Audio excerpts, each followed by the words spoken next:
আর মাঝে মাত্র অল্প কিছু সময়ের ব্যবধানেই আজ এক সম্পূর্ণ নতুন টাইমে শুরু হয়ে যাচ্ছে এই ভারত বনাম ইংল্যান্ড 5 ম্যাচের টি20 সিরিজের অন্তিম তথা পঞ্চম টি20 ম্যাচ।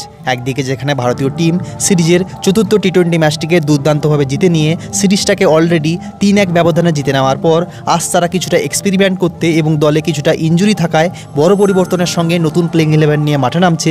সেদিকে ইংল্যান্ড টিমও অন্ততপক্ষে এই সিরিজের শেষ ম্যাচটাকে জয় দিয়ে শেষ করতে মাঠে নামছে এক বিরাট প্লেইং 11-এর সঙ্গে। হ্যাঁ বন্ধু, আজকের এই ভিডিওতে আমরা ফটাফটভাবে দেখে নিব এই পঞ্চম টি20 ম্যাচটি সম্পূর্ণ কোন নতুন টাইম থেকে শুরু হয়ে যাচ্ছে, এই ম্যাচটিকে জেতার জন্য দুটি টিম কোন 100% কনফার্ম প্লেইং 11 নিয়ে মাঠে নামছে, আজকের ম্যাচের জন্য পিচ এবং ওয়েদার রিপোর্ট কেমন হবে, টস কাদেরকে জিততে হবে, কোন টিম ম্যাচ জিতবে, তার সমস্ত ডিটেলসই দেখে নিব এই ভিডিওতে। তাই অবশ্যই দেখতে থাকো পুরো ভিডিও।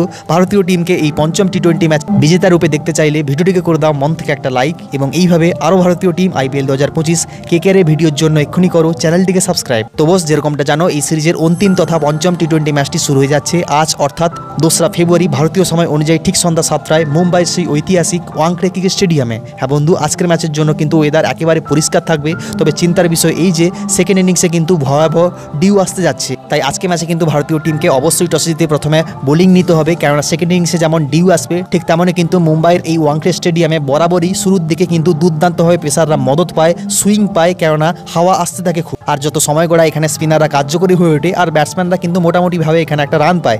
যেখানকার ফার্স্ট ইনিংস এভারেজ স্কোর হলো 170 এবং যেখানকার সেকেন্ড ইনিংস এভারেজ স্কোর হলো 160, অর্থাৎ সেকেন্ড ইনিংসে একটু রান কম হয়। যাই হোক, একদিকে যেখানে ভারতীয় টিম ওয়াংখেড়ে স্টেডিয়ামে এ পর্যন্ত মোট 4টা টি20 ম্যাচ খেলে 3টা জিততে পেরেছে, সেখানে ইংল্যান্ড টিমও কিন্তু এই মাঠে এ পর্যন্ত 3টা টি20 ম্যাচ খেলে 2টো ম্যাচ জিততে পেরেছে। তাই যেখানে মুম্বাইয়ের এই উইকেটে যেখানে বরাবরই পেসাররা হালকা মদত পায়, সেখানে কিন্তু আজকের ইংল্যান্ডের পেসাররা কিন্তু জ্বলে উঠতে পারে এই উইকেটে। তাই যদি আজকের ম্যাচে ভারতীয় টিম প্রথমে ব্যাটিং করে তাহলে কিন্তু শুরুতে একটু দেখে খেলতে হবে, কেননা শুরুতে কিন্তু ভয়ঙ্কর রূপ ধারণ করে পেসাররা। যাই হোক, আজকের ম্যাচে তো ইংল্যান্ড টিম একটা আনচেঞ্জ প্লেইং 11 নিয়ে মাঠে নামছেই, তার পাশাপাশি কিন্তু ভারতীয় টিম এই ম্যাচটিকে জেতার জন্য এবং ইনজুরি থাকার জন্য কোন প্লেইং 11 নিয়ে মাঠে নামবে সে কথা বললে আজকের প্লেইং 11-এ কিন্তু আরেকবার দেখতে পাওয়া যাবে ওপেনার সঞ্জু স্যামসন এবং অভিষেক শর্মাকে। হ্যাঁ বন্ধু, গোটা সিরিজ জুড়ে কিন্তু সঞ্জু স্যামসন লাগাতারভাবে কিন্তু একই ভুল করে শর্ট বলে আউট হচ্ছেন, আর সে কারণের জন্যই কিন্তু আজ তিনি শেষ সুযোগ পেতে যাচ্ছেন নিজেকে প্রমাণ করার জন্য শর্ট বলের বিরুদ্ধে। যাই হোক, এই সিরিজে যেখানে অভিষেক শর্মা মোটামুটি একটা প্রদর্শন দিয়েছে, সেখানে আশা করা যায় আজকের ম্যাচেও অভিষেক শর্মা একটা মিনিমাম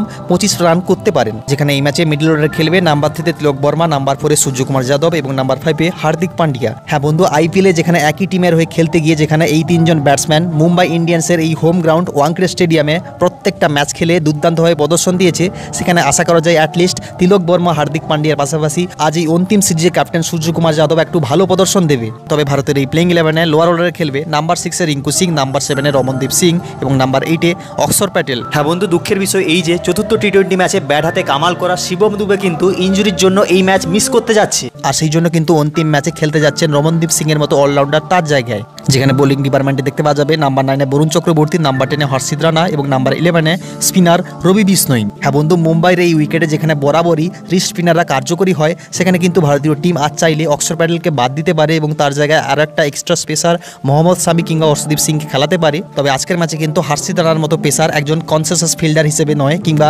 ইম্প্যাক্ট প্লেয়ার হিসেবে নয়, একজন প্রপার প্লেইং 11-এ থাকা প্লেয়ার হিসেবে কিন্তু খেলতে যাচ্ছে এবং একা হাতেই কিন্তু আবারও জিতাতে যাচ্ছে ভারতীয় টিমকে। তো আজ যদি ভারতীয় টিম টসে জিতে প্রথমে ব্যাটিং করে এবং শুরুর 1-2 ওভার কাটিয়ে দিতে পারে, সেখানে কিন্তু ভারতীয় টিম তাহলে দুর্দান্ত একটা রান তুলে ইজিভাবে এই ম্যাচটা জিতে যাবে। আর না হলে কিন্তু এই ম্যাচটা জেতা ভারতের পক্ষে কঠিন হবে ইংল্যান্ডের ফাস্ট বোলিংয়ের সামনে।